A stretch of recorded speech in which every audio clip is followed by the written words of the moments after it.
There's a lot of things happening here in St. Lucie County. Find out what next on Inside St. Lucie.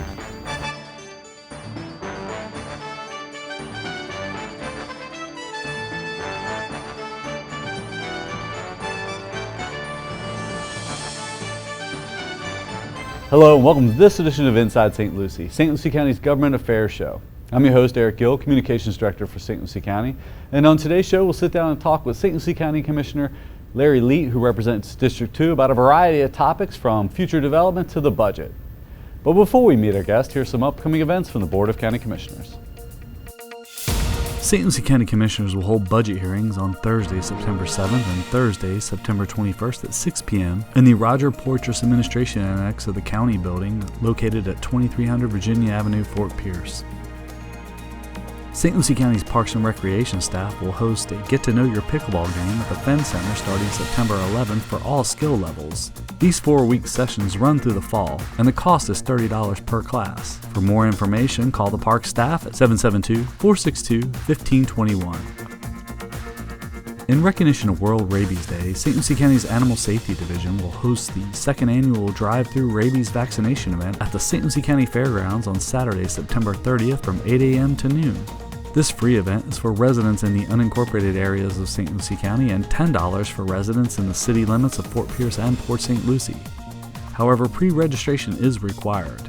To request an appointment, participants need to provide their name, address, phone number, number of animals, and type of animal by emailing acvoucher@stlucieco.org. Want to learn more about our local waterways? Don't miss the Oxbow Eco Center's St. Lucie Water Champions program for adults who want to make a difference in their community starting Wednesday, October 11th. Designed for ages 18 and older, the St. Lucie Water Champions is a free, comprehensive, educational, and action-based program with 3 major focuses: stormwater, water quality, and native landscapes. The virtual portions will be held on Wednesdays from 5 to 6 p.m. and the in-person portions will be held on Saturdays between 9 a.m. and 3 p.m. depending on the topic. Registration is open now by visiting oxboweco.com. St. Lucie County's Parks and Recreation Department and the St. Lucie County Sheriff's Office have partnered up to host the inaugural Trunk and Treat along with a Tunnel of Terror on Friday, October 13th from 6 to 9 p.m. at the Haverdale Fenn Center located at 2000 Virginia Avenue in Fort Pierce. This free pre-Halloween family fun event will feature vehicles decorated with various Halloween themes filled with lots of candy and other treats. Music, games, crafting, food trucks, and fun will take place throughout the evening. Now for the latest updates about all St. Lucie County Commission meetings, workshops, and events, be sure to visit our website at stlucieco.gov and click on our comprehensive calendar. And if you'd like to be added to our press release distribution list, you can send us an email at pio@stlucieco.org. We're also on social media at St. Lucie Gov, so we hope you'll follow us there. We're going to take a quick break. Before we do, we're going to check in with the latest economic development stats with another St. Lucie Works.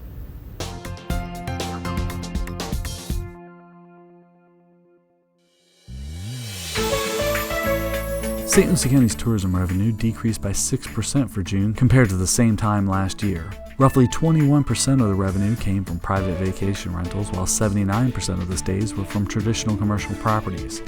Year to date, the bed tax collections are 11.4% higher than last fiscal year.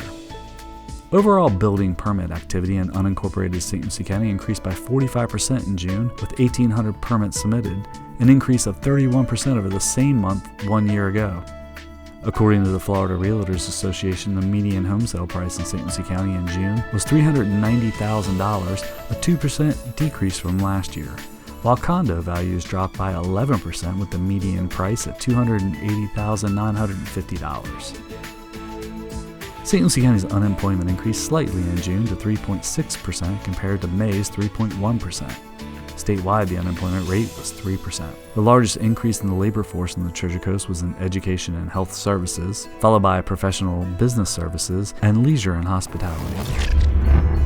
If you work for a local business looking for skilled or trained labor, be sure to contact the staff at CareerSource as they can assist your company with its recruitment and training needs. And if you're an individual looking for a job, they can help you as well. Visit the CareerSource online at careersourcerc.com or call 1-866-4U-2-HIRE. Welcome to Inside St. Lucie. I'm your host, Eric Gill, Communications Director for St. Lucie County, and I'm joined by St. Lucie County Commissioner Larry Leet. Commissioner, thanks for coming on the show. Thank you. Thank you for inviting me. Yeah, so we're in September now. Kids are back to school. There's a lot going on, and the budget, you got through budget session, right? In record time, I might add. Yes.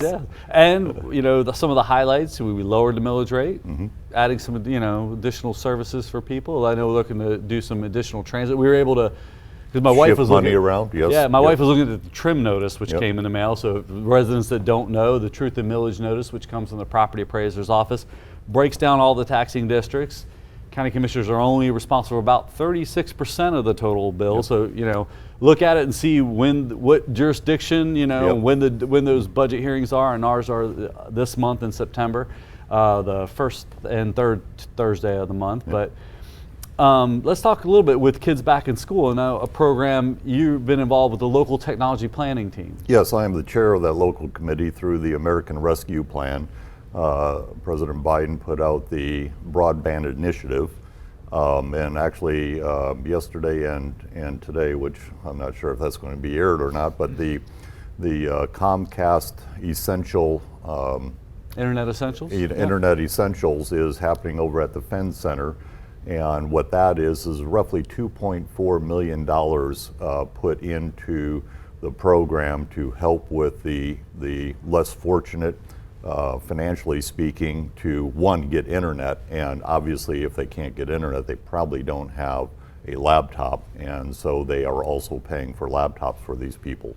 I went there yesterday, and I'll bet you there were 200 or 300 people went through there in the first hour. Wow. So it seems like a good hit, and it's going to help the community, because obviously you can't do anything these days, especially as a child trying to get an education or job without having a good access to the internet. Even adults these days, right? Adults. I mean, everything's my mother. We do all applications online now, and I know something even our libraries looked at expanding our Wi-Fi footprint, and you can now, if you're on a Sunday or Monday when the library's closed, you can sit in the parking lot and still access the internet from the library parking lot. Yeah, something if you folks out in the audience would do on your laptop, and this has to be on a desktop, laptop, home internet, not on your cell phone.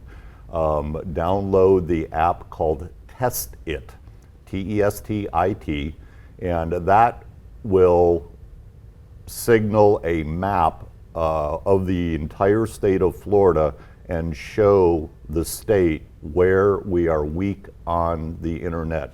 And it has minimums, so if it doesn't meet the minimums, it'll show that. They get in touch with the ISP, the internet service provider, to pump that up. We have money involved to help them accommodate the goals. And the big push right now is to get everybody in St. Lucie County in their home with that tested, so that we can identify those areas. So we have very, link, very important. And we have that link on our homepage at stlucieco.gov. And it's great, because I think it gives the state a true barometer rather than relying on the internet service. Oh, we're pushing for, Well, the ISPs, they'll tell you up front that this is our area and we're covered. Well, is that the sort true of speed? true. Yeah. Is that the true speed? Yeah. You've got internet, but it doesn't work really well. So bottom line, it's actually true too in a lot of the newer quote subdivisions in St. Lucie West, because they're still under the cable instead of the new fiber lines. So it helps them. The ISPs couldn't afford to put the fiber in there, and now they can. And then through the local technology planning committee, then they can come and apply for these state money. And again, so if you have the time, go to stlucieco.gov and you can find all that information there, run that speed test. Commissioner, what else is going on? This county has got so much going on right now. I'll just go down through a list that I can remember. We are working with P1 Motorsports. I'm sure a lot of people have heard about a racetrack coming in. It's a public/private racetrack. I am very excited about it. It's out 4 miles west of the fairgrounds. Its 3 sides are surrounded by the South Water Management property, so the noise is one of the issues, and it shouldn't be affecting anybody out there, is what they're telling us, which I do believe them. But what it'll do is several things. One, it'll put the community on the map a little bit more. And this will bring in, along with the other projects that we have going, like Director Boats and the airport, it'll bring in that wealthier clientele into our county, and they'll go out to the racetrack with their Maseratis or Bugattis or whatever it may be and run around the track and spend the weekend, and maybe they'll drop off their 300-foot mega yacht for repair, go out to the racetrack, or come in their Gulfstream or something. But anyway, that racetrack, it's also going to have a public side, and the public side will allow individuals to go out there with their own cars. You want to test out your new Corvette or BMW or whatever it may be, you can go out there. You want to go race your buddies, you can. You want to turn around and do a 4K run for a benefit. They'll have the facilities, and you run around the track and do that. And then they're also going to add a kart track and a mud track. So, a lot of people around here like mudding, and karts, since the kart track closed up, I don't know how long ago, it was out there by the airport, a lot of people have been wanting that. So I think it's going to be a big hit. And what is really, really important is the tax revenue coming in on this. Yeah, I was going to say that. I thought that was interesting during their presentations, and they were talking about there are a lot of second homes and garage mahals, which I thought was a funny term. So they're not homesteaded. So the residential component of the zoning is staying in place, and it is going to allow them, because of the number of acres that they have, to put up 125 homes, and then another 125 glamour garages. If you can imagine a 2-story building with offices surrounding it, race cars in the center, the painted floors, the upper balconies overlooking with the leather couches and the TVs. It's a giant man cave. Yeah. But anyway, they'll have 125 of those. They'll have 125 homes. None of these homes can be homesteaded.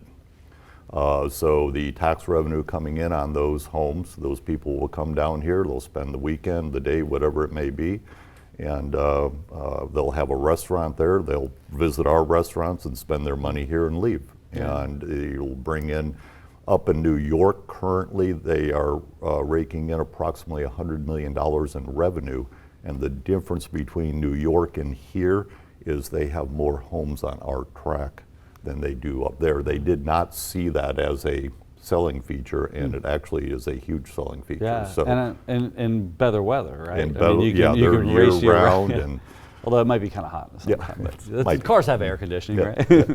And then the other big news is Buc-ee's submitted paperwork to come in, sort of on the same thing as the racetrack. At first I'm going, do we want one of those here? It's another big, And as it was explained to me, there's 150 gas pumps at a Buc-ee's. And if anybody has been in a Buc-ee's, the average person will spend $150 in there. They'll buy their gas, they'll go in, they'll have their sandwiches, they'll buy their souvenirs or whatever it is their need for that road trip. They're in and out of here. And where that is going to benefit St. Lucie County so much is the gas tax revenue, as we all know. Supports the road system, and it will definitely increase our tax revenue and that, and also our sales tax revenue. Sure. So, unfortunately, $150 a pop. That's, Yeah. Unfortunately, the county is in a little bit of a predicament, and it's one of the reasons that I am excited about these projects coming in. A lot of people don't realize our garbage dump. Our garbage dump is actually a sort of behind the curtains issue that I'll bring out to light. Originally, when the garbage dump was built, it was estimated to be full by 2065. And with the influx of population, it has reverted back to 2045. And estimates now, with the continued population growth that we have, it's going to be in 10 or 15 years, we are going to run out of room at our garbage dump. I have been told it's $25 million or billion, it's up there, and it takes 25 years to get, because who wants the garbage dump next to them? So one, buying the land, two, getting the permitting, and they when these things are set up, they're like a big garbage bag. They have monitoring wells, they have a seal so none of the seepage goes down, and it's just not a good thing. That being said, obviously we're aware of what's happening, and we are going to be talking with Florida Power and Light on waste to energy. The problem that I'm hearing with waste to energy is the cost. Sure. It's going to increase cost. So my hope is bringing in these two entities that don't affect the density of St. Lucie County, but will increase the tax revenue. We'll be able to offset the cost on the garbage Sure. with this and reduce the property taxes, and hopefully as much as the new increase, because I'm going to go with the assumption we're probably going to end up going with waste to energy. Palm Beach is currently doing it, and they actually need 3 or 4 counties to be able to fuel this waste to energy. Sure. So it's going to be good for not only our county, the surrounding counties, and we won't have to worry about, as I illustriously call it, Mount Everest anymore. So It is a good place to watch the sunset, though. It- If you've ever been up to the landfill for a sunset, I yeah, actually I'd can say- say I have. It doesn't smell great, but it's a beautiful view. But yeah, that is something, you have to think about long-range planning when you have a landfill like that and you increase population. And I know years ago we expanded our recycling efforts to help. The more we can recycle and reduce putting it into the landfill, the better off we'll be. And that has generated revenue not just for us, but the city of PSL as well. So, And I don't know if you know this little tidbit of information. Glass. Do you know how they recycle glass? no, The glass is ground, it's pulverized to sand, back to sand. back to sand, and then they put layers of that down. When the garbage comes in, they bale it up, and it's basically building a pyramid, and then between each layer, they put in, I don't know how many inches of this ground glass, because it acts as a great sealer and a filter for all the seepage coming down. And you would think they're melting it down, reusing it. No, they're actually using it in the garbage dump. So Another fun fact about the landfill too is that a lot of people don't know the methane gas that garbage produces is actually pumped over to Tropicana, and they use that as fuel for they've their been powering their plant. for their refrigeration system. Been doing that for years. Yeah, and when you tell people, that's amazing. It's great, again, the recycling and looking for ways to extend the life and help local business and generate revenue for us. So. Absolutely. Well, Commissioner, we mentioned the budget, and we are lowering the millage rate again for, I think, the 4th year now. Yep. That being said, residents should know that your values go up. You still could see, I think my estimate's going to be $100 more than what I paid last year, which, it's not horrible, but I've also been homesteaded for 20 years. So, Right. we're We're trying to bring them down. We are anticipating a slowdown, and we would have liked to have lowered them more. However, it's like any other business or household, you have to have reserves when you run into hard times. And quite frankly, I think if we don't have that anticipated slowdown next year, we'll be able to reduce even more and hopefully continue to serve the citizens and reduce their cost to live here. And that's talking to residents sometimes, everybody wants new services. We should have better pools and water parks, keep pools open. That takes money. And Exactly. staff. And we've seen that staffing shortages at the pools this past summer. So that's that tough balance. I think is I'm glad I don't have to make those decisions. I just sit there and watch the meetings. But what else is new you're looking forward to in the fall here? Well, we got the airport still going. I can't remember if I mentioned the last time I was here or not, but we have Freedom Airways in here. They are now renting the MRO hangar that has been sitting empty and has turned the airport around financially speaking, because we were obviously paying the debt service and now we don't have to. In fact, we're actually making revenue on that. We've rearranged management out there and cut roughly $250,000 out in salaries. We are we are expanding some of the taxiways so that we can build more hangars and increase that revenue stream. Again, trying to not affect the citizens, not affect the private industry, but bring in revenue so that it doesn't have to come from tax dollars. And so that's a big one. That sort of ties right hand in hand with the Director Boatyard. I think we're setting up the county to be basically a maintenance facility and playground for the wealthy people, which let them come in here, spend their tax dollars, and leave. Yeah.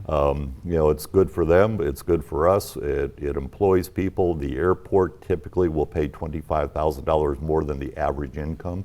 I'm not sure what the port is, but obviously when you're working on billion or $1 million boats, it's not going to be minimum wage. They're not paying minimum wage. So we'll have that, and then the racetrack is going to employ people. They're going to actually have garages out there. They're going to have mechanics out there. They're going to be tied in with the school for educational purposes. So it's going to be a good thing for the community. Yes, there are a couple of negatives. People are complaining, oh, there's going to be pollution from the cars. There's going to be noise. Yes, it's going to be noise, but they do this for a living, and the closest home they claim will be like a car driving by your house at about 35 miles an hour. So you may hear a little bit, but it's not going to be that bad. Sure, and like you said, and it's only 1 or 2 houses that are going to hear that. It's already 4 miles west of the fairgrounds. Exactly. So, which, I know long term we talked about making that area entertainment district, or what that is yet to be. We still need to decide, but. Yeah, and right, something that just was introduced to our new fair director. Oh, okay. And the Fair Association. The Fair Association, Jay, I can't think of his last name, but he just moved up from Martin County. We sold him out of there.